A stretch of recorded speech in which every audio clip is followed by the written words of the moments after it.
کہ ہم نے افغانستان کے اندر القاعدہ کے سربراہ ایمن الزباری کو ڈرون حملے میں ٹارگٹ کیا ہے اور وہ ہلاک ہو چکا ہے۔ چونکہ ابھی تک افغان طالبان تو اس کے حوالے سے بالکل خاموش ہیں، انہوں نے ڈرون حملے کی تصدیق کر دی ہے، لیکن القاعدہ کے سربراہ کے حوالے سے انہوں نے خاموشی اختیار کر لی ہے، فی الحال وہ بالکل بات نہیں کرتے۔ فرض کرے چلو ہم مان لیتے ہیں بائیڈن نے بات کی اور طالبان نے خاموشی اختیار کی کہ القاعدہ کا چیف اس ڈرون حملے کے اندر ٹارگٹ ہوا ہے۔ ابھی سوال یہ ہے، اور افغانستان کے اندر بھی کل میں ان کے ٹی وی چینل کو دیکھ رہا تھا تو ان کے جو اینالسٹ ہے وہ یہی سوال اٹھا رہے ہیں کہ یہ ڈرون کس طرف سے آیا ہے۔ افغانستان کے ساتھ جو سرحدات ہیں وہ پاکستان کے ہیں، ایران کے ہیں، اسی طرح چائنا کا بھی ہے اور ساتھ ساتھ سنٹرل ایشین ریپبلک کا ہے۔ چونکہ ایران اور چین کے جو تعلقات ہیں اس میں تو پاسبل نہیں ہے۔ سنٹرل ایشیا کے اندر انہوں نے کافی کوشش کی لیکن روس کی طرف سے کافی مزاحمت ہوئی ہے اور اسی مزاحمت کی وجہ سے ان کو کوئی کامیابی نہیں ملی کہ وہ وہاں پہ کوئی اڈا وہاں ان سے لے اور وہاں سے افغانستان کو مانیٹر کرے۔ ابھی سوال یہ ہے کہ پاکستان کے دفتر خارجہ کی طرف سے ایک سٹیٹمنٹ آیا ہے اور اس سٹیٹمنٹ کے اندر اس حوالے سے کوئی بات نہیں ہے، صرف یہ بات ہوئی ہے کہ ہم تمام قسم دہشت گردی کے مذمت کرتے ہیں، اس کے مخالفت کرتے ہیں اور اقوام متحدہ کے جو قراردادی ہے اس کی پاسداری کرتے ہیں۔ تو اس کی وجہ سے کافی سارے شکوک و شبہات نے جنم دیا ہے، اور پھر الیکشن کمیشن کی اس فیصلے پہ بھی سوالات اٹھنے لگے ہیں کہ کیا پی ڈی ایم کے جو رہنما چیف الیکشن کمشنر سے ملے تھے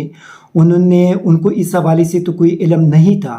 کہ انہوں نے الیکشن کمیشن کو بتا دیا کہ یہ مسئلہ ہوگا اور اس کی وجہ سے پی ڈی ایم کے لیے کافی سارے مسائل کریٹ ہو سکتے ہیں۔ اسی وجہ سے عوام کی جو توجہ ہے اس کو دوسری سائڈ پہ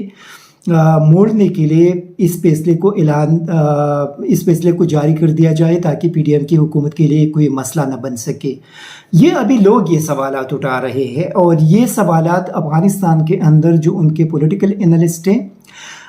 یا ان کے جو جرنلسٹ ہیں وہ یہی سوالات اٹھا رہے ہیں۔ اسی وجہ سے میرے خیال میں یہ ایک بار پھر ایک کافی بڑا مسئلہ، میں نے اسی دن بھی اس حوالے سے بات کی تھی کہ افغان طالبان کے حکومت کے ساتھ پاکستان کے بڑے اچھے روابط ہیں اور ابھی جو کالعدم تحریک طالبان کے ساتھ مذاکرات چل رہے ہیں اس میں افغان طالبان کا ایک بڑا مین رول ہے۔ تو فرض کرے اگر اللہ نہ کرے کہ ایسا ہو، لیکن اگر کچھ ایسا ہوا ہے تو اس سے پھر افغان طالبان حکومت کے ساتھ ہمارے جو تعلقات ہیں اس پہ بہت زیادہ برے اثرات پڑ سکتے ہیں، اور یہ جو مذاکرات کا سلسلہ جاری ہے یہ بھی اس کا آگے چلنا کافی پھر مشکل ہوگا۔ لیکن ابھی دیکھنا ہوگا کیونکہ اس حوالے سے کوئی کلیئر سٹیٹمنٹ پاکستان کی طرف سے ابھی تک سامنے نہیں آیا، اسی وجہ سے اس حوالے سے کچھ کہنا کافی مشکل ہوگا۔ لیکن ہم تو یہی کہیں گے کہ ہماری دعا ہے کہ ایسا نہ ہوا ہوں جس طرح کے افغانستان کے یہ جو پولیٹیکل انالسٹ کہہ رہے ہیں۔ لیکن یہ ایک سوال ضرور ہے کہ الیکشن کمیشن کے جلد بازی میں جو فیصلہ ہے وہ کچھ لوگ یہی سوالات اٹھا رہے ہیں۔ کل ڈاکٹر شیرین مزاری نے بھی اسی حوالے سے ایک ٹویٹ کیا تھا اور ڈاکٹر شیرین مزاری نے بھی یہی بات کی تھی کہ جس طرح کہ امریکن صدر نے کہا کہ پچھلے سال جون سے ہم یہ پوری صورتحال مانیٹر کر رہے تھے اور جون سے ہم ان چیزوں کو دیکھ رہے تھے کہ ہمیں موقع ملے اور ہم القاعدہ چیف کو وہاں پہ نشانہ بنایا۔ اور پھر ڈاکٹر شیرین مزاری کا کہنا تھا کہ ابھی اس سٹیٹمنٹ نے اور بھی جو ہم بات کر رہے تھے کہ ریجیم چینج آپریشن ہوا ہے اس کی تصدیق کر دی ہے کہ چونکہ عمران خان اجازت نہیں دے رہے تھے اسی وجہ سے عمران خان کو ہٹا کر آصف علی زرداری، نواز شریف، شہباز شریف، مولانا فضل الرحمان کو لے کے آئے تاکہ وہ امریکہ کے لیے راستہ کھل سکے۔ تو یہ تو ان کا ایک الزام ہے ان کے اوپر، اس کے وضاحت تو وہ بہتر طریقے سے کر سکتے ہیں کہ اس میں کیا حقیقت ہے۔ لیکن یہ ایک جو بات ہے الیکشن کمیشن کے فیصلے کے بعد جو صورتحال پیدا ہوئی ہے اس سے لگ رہا ہے کہ حکومتی وزراء بہت زیادہ مایوس ہے اور ان کے پاس جو ایک یہ آخری آپشن تھا اور جو تحریک انصاف کے خلاف وہ ہمیشہ استعمال کرتے رہے، میرے خیال میں وہ آپشن بھی ابھی ان کے ہاتھ سے نکل گیا ہے اور مزید تحریک انصاف یا عمران خان کو بدنام کرنے کے لیے ان کے پاس کوئی آپشن ابھی میرے خیال میں نہیں رہا۔ تو اسی وجہ سے یہ ایک بڑی عجیب قسم کی صورتحال اب پاکستان کے اندر ڈیولپ ہو گئی ہے، کیونکہ ابھی یہ کیس جائے گا عدالتوں کے اندر، اور اس میں شاید تحریک انصاف وہاں پہ اپیل بھی کرے الیکشن کمیشن کے اندر۔ یہ ساری جو ثبوت ابھی تک سامنے آئے ہیں اور وہ وہاں پہ پیش کریں گے۔ اور ساتھ ساتھ ایک اور بھی بڑا امپورٹنٹ چیز ہے، وہ امپورٹنٹ چیز یہ ہے کہ ابھی نواز شریف نے اسامہ بن لادن سے جو پیسے لیے تھے، اس میں بلاول بھٹو کا سٹیٹمنٹ بھی سامنے آ چکا ہے، اس میں رحمت شاہ افریدی کا سٹیٹمنٹ بھی سامنے آ چکا ہے، اس میں بینظیر بھٹو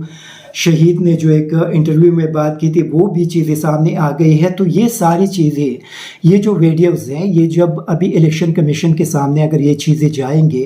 مسلم لیگ نون کے فارن فنڈنگ کیس میں، اور اس میں یہ لوگ میرے خیال میں ان کو اگر طلب کیا جائے گا تو کیا یہ اپنے ان سٹیٹمنٹ سے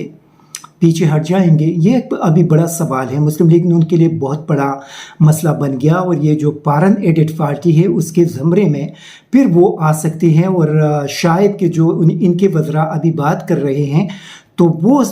کام ان کے ساتھ ہو سکتا ہے آنے والے دور میں، کیونکہ اسامہ بن لادن کی یہ 1.50 کروڑ روپے 1989 میں یہ بہت بڑی رقم تھی، کیونکہ آج کے زمانے میں یہ اربوں، پتہ نہیں کتنے ارب یہ بنیں گے اگر آپ ڈالر میں اس کو اسی وقت کے کنورٹ کریں،